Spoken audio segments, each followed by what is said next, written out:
Today, we descend into the fog-choked streets of 1841 New York, a city teeming with horse-drawn carriages, coal smoke, and the relentless chatter of rumor. Along the crowded docks, a young woman vanished, leaving behind nothing but whispered fears and half-remembered letters. Days later, her body surfaced in the Hudson River, pale and eerily composed, her hands curled as if clutching secrets no one would ever know. She had a name, Mary Rogers, yet the questions surrounding her death were endless, and the answers, if they ever existed, slipped through the fingers of a city too obsessed to notice. Newspapers called it tragedy. The city called it scandal. And nearly 2 centuries later, we are still trying to hear her voice beneath the waves.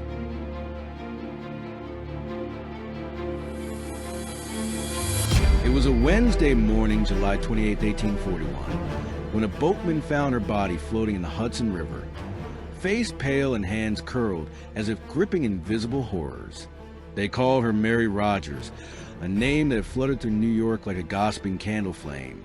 Light, fleeting, and impossible to pin down. But now she was dead. And God, the city did not know how to stop staring. Some said she drowned. Others whispered murder. The newspapers feasted on her lifeless smile, printing woodcut portraits that made her eyes look almost alive. Mocking, maybe, the whole absurd theater of human fascination with tragedy. What strikes you first, if you squint at the accounts long enough, is a diary she never kept, or perhaps the entries she never signed. One reporter claimed she wrote letters the night before, lines half-cut, half-smudged with ink, words hinting at a man she feared, though no name survives. Another said she left her home in a cabaret of nerves, dressed like any other seamstress of the Lower East Side, yet carrying an unease that was almost audible in her footsteps. Imagine walking beside her, hearing her quiet humming swallowed by the city's iron pulse, and knowing the next time you'd see her, she'd be floating like a rag doll in a river that didn't care. It's infuriating and inflexible how quickly people began to speculate. The newspapers named the suspect within days, a jealous suitor, a mysterious stranger, even the river itself, personified as a cruel trickster. Everyone wanted an answer, yet the truth remained a slow, grotesque tease. Witnesses spoke, contradicted themselves, and vanished into the murk of old New York streets. One baker swore he saw her 2 nights prior, laughing outside a tavern, hairpin high, eyes lit with the faintest spark of defiance. Another claimed he had given her directions to a boarding house, only for her to disappear down an alley that seemed to inhale her whole. And so here she lies, still impossible, still unnerving, and still whispering questions through ink and rumor. Even today, her case drags us into the shadows. A missing diary, a cold river, and a girl who vanished before the city could understand what it had lost. Mary Rogers is more than a corpse. She is the eerie, persistent echo of human curiosity, the way we cling to someone else's tragedy because we secretly fear that our own will vanish just as quietly, just as completely. The year was 1841, and New York City was a place that never allowed you to catch your breath. Smoke choked the streets from thousands of coal fires, and the clatter of horse-drawn carriages created a rhythm that never paused, not even for the dead. Manhattan was a jigsaw of wealth and squalor, merchant mansions standing like fragile trophies beside alleys where the smell of rotting fish mingled with the cries of street urchins. It was a city thriving on contradiction, glittering prosperity dancing cheek to cheek with filth, corruption, and a kind of desperate hope that kept the poor moving and the rich entertained. Mary Rogers lived in this swirling chaos, where a girl's reputation could be crushed by a rumor before she even had a chance to sneeze. Theaters, coffee houses, and taverns were not just entertainment. They were the arteries of gossip, a social bloodstream that could elevate a minor scandal into a citywide obsession. And newspapers? Oh, the newspapers! Sensationalist, voracious, and wildly inventive. The New York Sun, the Herald, the Morning Courier, they all smelled blood in the water the instant Mary went missing. She became their prize, their spectacle, their enigma to dissect for the morning edition. Readers devoured every twisted possibility. Was it foul play? A runaway? or something darker, unnameable, like the city's own shadow whispering through the fog? Life for women like Mary was precarious. Respectable work was scarce. Independence was a knife edge. The ideal of virtue hung over every girl like a trap. Step wrong, and society's judgment would fall like a guillotine. And yet Mary had a kind of audacity. She was employed at a tobacco shop, charming customers with a faint, nervous smile, navigating the male-dominated corners of commerce with a mix of grace and cunning. That she could walk these streets alone, her life dangling in the balance like a marionette over unseen strings, made her both ordinary and spectacularly vulnerable. And then there's the river. The Hudson was more than water. It was a mirror and a menace. It carried the city's refuse, its secrets, and apparently its dead. To live in New York at this time was to live under a constant, oppressive awareness of how easily one could be swallowed. Mary Rogers' disappearance was a reflection of this precarious existence. Every street corner had eyes. Every shadow carried rumor. Every dock whispered danger. The stage was perfectly set for tragedy. Crowds, curiosity, and calamity intertwined like tangled lace. Mary, the girl who laughed nervously at the counter of a tobacco shop, had become, unwillingly, a cipher for the city's anxieties, a symbol of the fragility of life amid urban madness. And when she vanished, that already tenuous sense of safety snapped. People didn't just fear for Mary, they feared for themselves. Mary Rogers was not a headline. She was a human pulse beneath the city's grinding teeth. Petite, with hair the color of wet chestnuts and eyes that carried the faintest glimmer of mischief, she had the uncanny ability to make strangers feel like confidants. She wasn't a saint, God, no, but she wasn't a criminal either. She was a girl trying to carve a life from a city that seemed determined to chew her up and spit her out. And in her attempt to navigate commerce, society, and survival, she had an aura that was, frankly, magnetic. People noticed Mary, men and women alike. She was fleeting yet unforgettable. Like smoke, you could almost catch if you leaned too close. She worked at a tobacco shop on Cortlandt Street, a job that was respectable enough for her family, yet exposed her to the throbbing pulse of male attention. Letters from suitors survived only in fragments, scribbles hinting at possessiveness, jealousy, perhaps even obsession. Was she aware of it? Maybe. Did she flirt with danger in ways she didn't realize? Possibly. The point is, Mary existed in a liminal space where charm could be weaponized and survival was a daily gamble. She had friends, but no one truly claimed her. A paradox. Everyone noticed her, but she belonged to no one.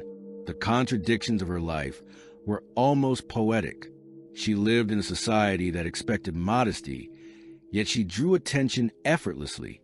She moved through public spaces with a mixture of bravado and caution, an instinctual dance to avoid calamity while courting survival. Mary was, in her own subtle way, audacious, but not recklessly so. And that's why the horror of her disappearance stung so much harder. It was unfair. It was cruel in a manner the city itself seemed to enjoy, a reminder that life's fragility could be dressed in the softest smile and still be utterly annihilated.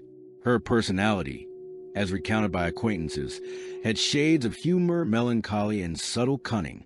Some describe her as restless, always shifting, never satisfied with a corner of the world that felt too small. Others remember her as reserved, a quiet observer, perhaps too aware of the dangerous currents of the world. But in every account, there was a sense of potential, of a life still unfolding, bright and pliable, snatched prematurely. And then there were the rumors, the whispers that she had lovers in the wrong circles, that she had secrets tucked in her hair like forgotten coins. Did any of these matter? In retrospect, they did. They created a lens through which the city would interpret her death, coloring speculation, obsession, and hysteria. Mary Rogers was alive, in essence, in the eyes of the city, her personality scattered across gossip columns, merchant recollections, and fleeting memories. And when she vanished, that life became a mirror shattered into pieces, each shard reflecting a different, haunting possibility. It started as a disappearance. Subtle at first, almost polite in its cruelty. Mary didn't come home that evening, didn't appear at the shop the next morning. The kind of absence that sets nerves on fire. Not a scream, not a body, just emptiness. At first, her family thought she had stayed late at a friend's house, that she'd been delayed by errands, or perhaps indulged in a small act of rebellion, a fleeting taste of freedom. But as hours bled into a day and a day into two, the gnawing suspicion sank like stone. Mary Rogers had vanished. The city took notice. Newspapers sniffed the air, smelling a story marinated in tragedy. Letters sent to friends went unanswered. Witnesses came forward claiming to have seen her wandering the piers, waiting for a ferry, speaking to a stranger whose face was never described. A neighbor swore she had glimpsed Mary near a candlelit window the night she disappeared, humming softly, the tune barely audible but haunting nonetheless. Then the river, the Hudson, entered the narrative like a silent, malevolent observer. A body was spotted near the docks, floating in the murky brown current. The discovery was grotesque, yet curiously theatrical. Her body was remarkably preserved, pale, almost serene, but the posture was rigid, unnervingly unnatural. Her fingers curled as though trying to hold on to something unseen. Her eyes, half open, seemed to stare at a world that failed her. The coroner declared drowning, but the city hesitated to accept that tidy conclusion. There were whispers of foul play, a suggestion that someone had orchestrated his disappearance with precision and malice. The shock wasn't just that Mary was gone. It was that the world had allowed her to vanish and then return in death, as if to mock everyone who had ever crossed her path. The first real clue came from a boatman who found her. He noted a peculiar mark on her neck, almost imperceptible like the shadow of a hand. Friends and family debated feverishly over her clothing, the condition of her hair, the presence or absence of personal belongings. Each small detail was scrutinized as though the city could reconstruct her life from fragments. And in that scrutiny, a darker, more pressing unease settled in. Someone, somewhere, knew what had happened. And if the city was a believer in justice, someone would have to step forward before the story dissolved into rumor, scandal, and sorrow. By the time her funeral rolled around, Mary Rogers was already a legend, a ghost in the marketplace of the living. Her absence, the first disturbance, was more than the loss of a young woman. It was the opening of a wound that would fester through newspapers, speculation, and obsession for months to come. A simple disappearance had become a magnet for human fear, curiosity, and a gnawing need for answers. And then it got weird, really alarmingly weird. The newspapers had a field day, publishing letter after letter, each contradicting the last, and the city devoured it all with the hunger of someone staring into a carnival funhouse mirror. One report claimed she'd been seen alive days after the supposed discovery, wandering near the docks, her skirts damp, her expression distant, like she glimpsed a horror the rest of the world couldn't see. Another said she had enemies, jealous suitors, suspicious employers, men who didn't know when to stop. And yet another suggested suicide, though her body's pose made the theory look absurd, even cruel. What fascinated and tormented everyone at the time, and continues to fascinate historians today, is the sheer amount of conflicting evidence. Eyewitness accounts, coroner reports, and personal letters all diverge wildly. One witness insisted she had been arguing with a man near a tavern, his identity unknown, before vanishing into the night. Another swore she had left a note hinting at a secret rendezvous. And then came the possible resurrection stories, which sound absurd now, but were treated with genuine dread. Whispers that Mary had faked her disappearance, that she had been spirited away by an unknown accomplice. The city seemed willing to entertain almost any narrative that would allow the mystery to breathe, to continue its slow, maddening pulse. Public obsession morphed into something near hysteria. Print shops churned out pamphlets. Curious citizens prowled the piers. Amateur detectives skulked through the alleyways. Every new claim added layers, each more convoluted than the last, until the line between fact and fiction blurred entirely. The coroner's report became another battleground. Did Mary drown accidentally? Or was she murdered? Or had she simply vanished? Spirited away by someone daring enough to challenge the city's gaze? No one could say. The evidence itself seemed to mock the investigators, a puzzle deliberately designed to resist resolution. And then there were the rumors of blackmail, threats, and secret lovers. Threads that made the tapestry of the case both human and grotesque. Mary, alive or dead, became less a person and more a symbol of everything the city feared. Vulnerability, exposure, and the horrifying idea that one could be consumed by the machinery of rumor and chance, and then forgotten. Each new story deepened the psychological horror of the case. People didn't just ask, what happened to Mary? They asked, what happens to us, the living, if the world can swallow one of its brightest sparks without consequence? The mystery had moved beyond the simple disappearance of a young woman. It became a mirror, reflecting the collective anxiety of society on edge, a society that had just enough humanity to be fascinated and just enough cruelty to enjoy the suspense. Every day, without resolution, added weight, tension, and darkness. By the time the city could pause for breath, Mary Rogers was already embedded in its psyche, not just as a tragedy, but as an unsolvable enigma. The investigation into Mary Rogers' death was, in a word, chaotic.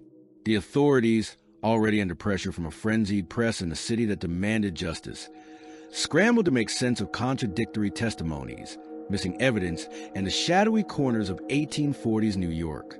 Detectives prowled the streets, asking questions that nobody could answer with certainty. Every lead seemed to dissolve like mist. The man seen arguing with her vanished into the city. Letters from supposed friends turned out to be forgeries, and the coroner's examination, while detailed, left enough ambiguity to feed weeks of speculation. Some theories were almost laughable if the stakes weren't so horrifying. One reporter suggested Mary had been kidnapped by a gang of river pirates, men lurking on the Hudson, waiting to snatch young women for ransom or worse. Another floated the idea that she had been spirited away by a secret lover, an illicit passion doomed to remain clandestine. The newspapers, ravenous for material, printed every conjecture as if it were fact, and the public consumed it with insatiable appetite. The line between rumor and reality blurred so thoroughly that even historians struggle to separate one from the other today. Yet beneath the absurdity, there were troubling signs. Marks on her neck inconsistent with accidental drowning, minor bruises reported by the coroner, and fragments of letters hinting at fear. Was she involved with someone dangerous? Did she know too much about illicit affairs, shady dealings, or criminal networks that thrive beneath the city's polished exterior? There were no solid answers. The authorities had the paperwork, the statements, the standard procedures, but these tools were woefully inadequate for a case that thrived in ambiguity, fear, and social obsession. And then came the sensational twist. The case caught the attention of Edgar Allan Poe, who couldn't resist analyzing the puzzle in the form of essays and commentary. Poe, with his preternatural fascination with death, disappearance, and human folly, dissected Mary's story as if it were a piece of morbid fiction. He speculated about murder, manipulation, and the psychological theater of the city itself. In doing so, he elevated the case into something more than a local tragedy. It became a cultural mirror, exposing the city's neuroses, the press's hunger, and humanity's morbid fascination with helpless beauty lost to forces unseen. Every investigation revealed something unsettling. The city was complicit in its own spectacle, from the desperate letters to the crowded sidewalks watching for any hint of the missing girl. New York became part of the crime itself, not as perpetrator, but as audience, witness, and participant in a narrative that refused to resolve. Mary Rogers' life and death were examined, theorized, and rewritten continuously, a grotesque feedback loop of obsession and curiosity. And through it all, the girl herself, alive or dead, remained maddeningly absent, a ghost haunting the papered walls and waterlogged docks of the city, unwilling to let go. Just when the city seemed to have exhausted every lead, a new twist appeared, like a knife pressed gently against the ribs of everyone still hoping for clarity. A body was found, allegedly Mary's, but even that revelation was tainted with doubt. Coroner reports conflicted, witnesses argued, and skeptics whispered that it was someone else entirely. Imagine it. The city holding its breath, expecting closure, and instead receiving a grotesque imitation of resolution. Mary Rogers, or a phantom, had pulled the rug from under everyone's feet. Then there was a madness of speculation. A hotel clerk swore he saw her alive days after her supposed death, carrying herself with the same quiet defiance that had made her impossible to forget. Letters emerged, claimed to be from Mary, detailing plans to escape a controlling lover, yet handwriting experts of the time disagreed, leaving more questions than answers. The narrative fractured, like a mirror struck by multiple hands. Who could be trusted, who was lying, and who had the audacity to manipulate a city into witnessing a tragedy it couldn't comprehend? Even the legal system faltered. Arrests were made, but evidence crumbled. The city's obsession with sensationalism clashed with the cold, unyielding logic of law. Men were accused, denied, and acquitted. The press reported each verdict with gusto, framing them as scandalous theater rather than sober justice. Public sentiment swayed wildly, one day calling for vengeance, the next mourning the system's failure. Every attempt at order was undermined by the very chaos the city had cultivated. Rumor, desire, fear, and the eerie fact that Mary Rogers could no longer speak for herself. And yet the strangest twist was psychological. The case began to warp the minds of those following it too closely.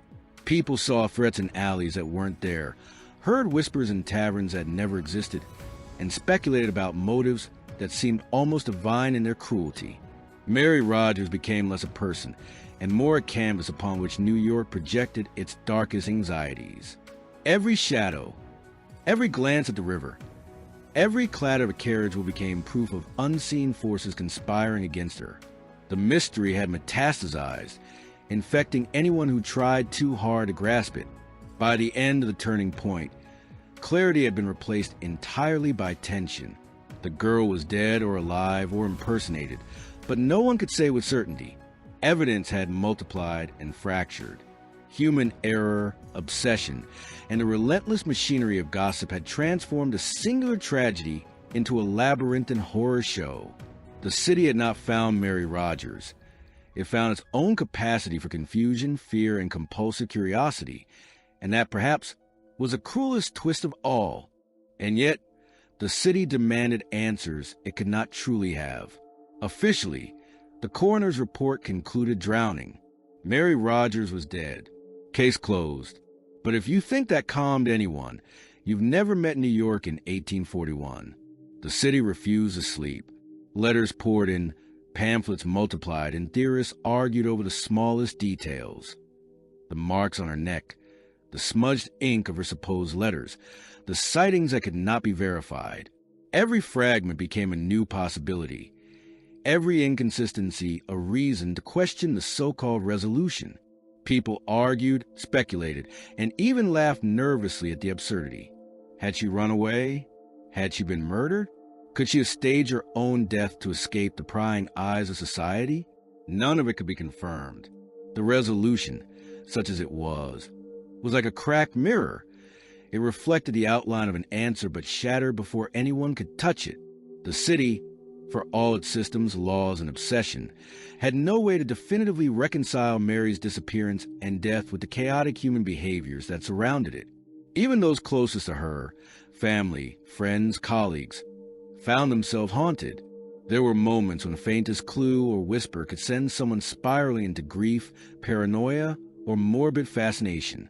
Imagine sitting at the window of a boarding house, staring at the river, half expecting a girl with chestnut hair to appear out of the mist.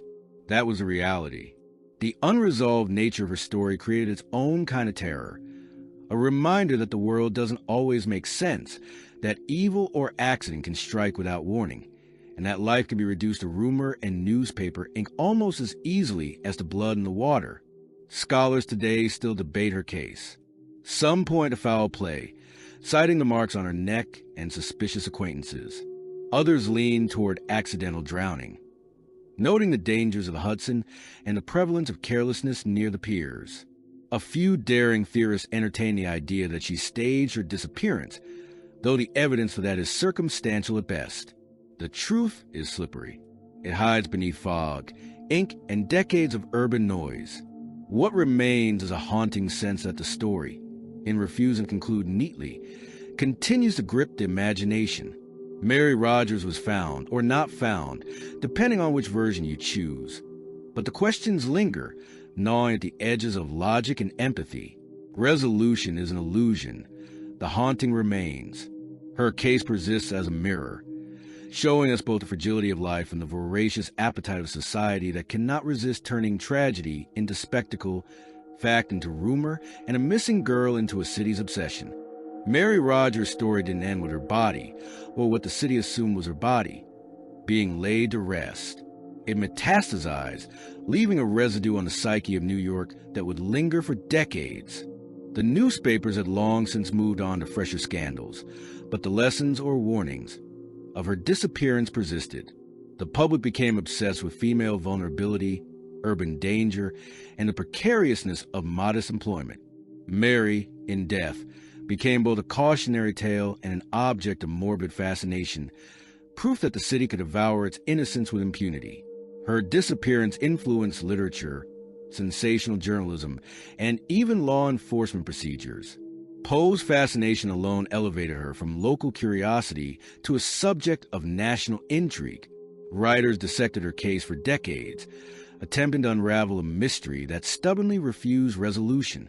And every time someone retold her story, the narrative shifted slightly. Sometimes she was a victim of malevolence, sometimes a clever young woman trying to escape oppressive circumstances. The uncertainty became her legacy, a testament to society's need to sensationalize and mythologize tragedy.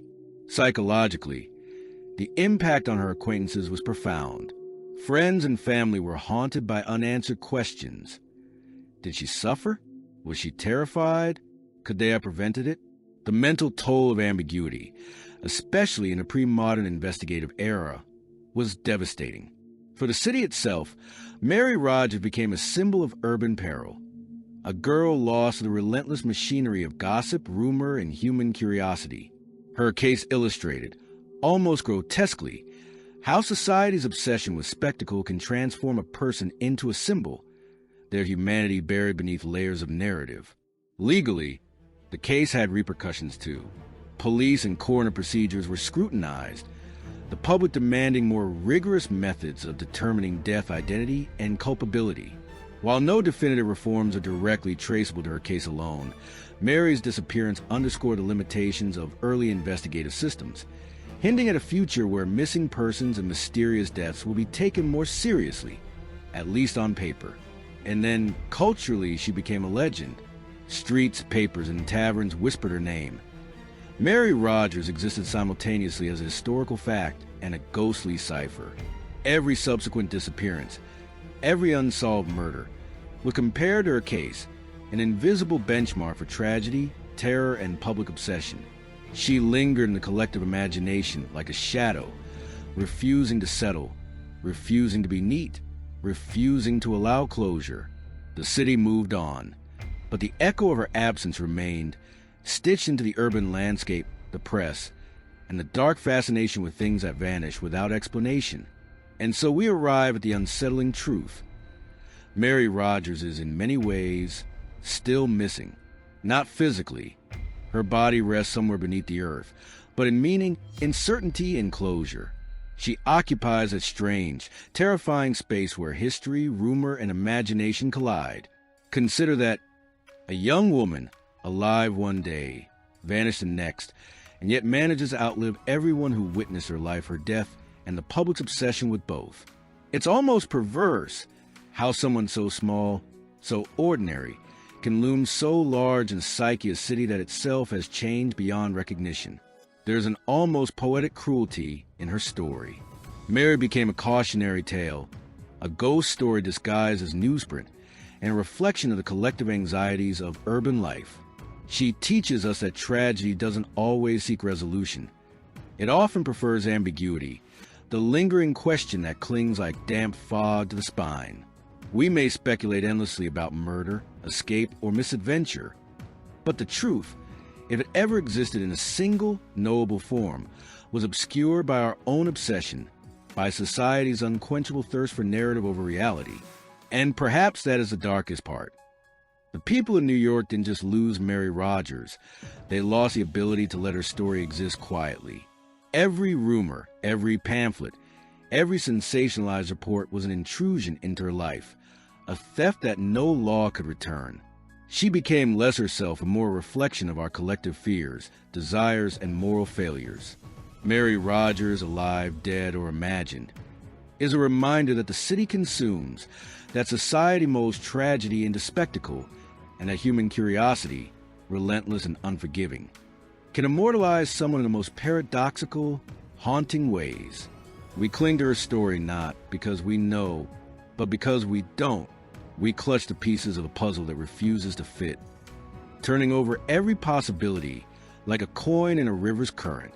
She challenges us to confront the fragility of life, the unreliability of perception, and the sometimes grotesque hunger of humanity to observe suffering at a safe distance. In the end, Mary Rogers is more than a case, more than a murder, more than a missing person. She is a lingering echo of uncertainty itself, whispering through history that some mysteries are meant not to be solved, but to endure uncomfortable, unyielding, unforgettable. Hello, everyone, and thank you so much for listening. As usual, please leave any comments or feedback you may have, and I hope to see you all again in the next case.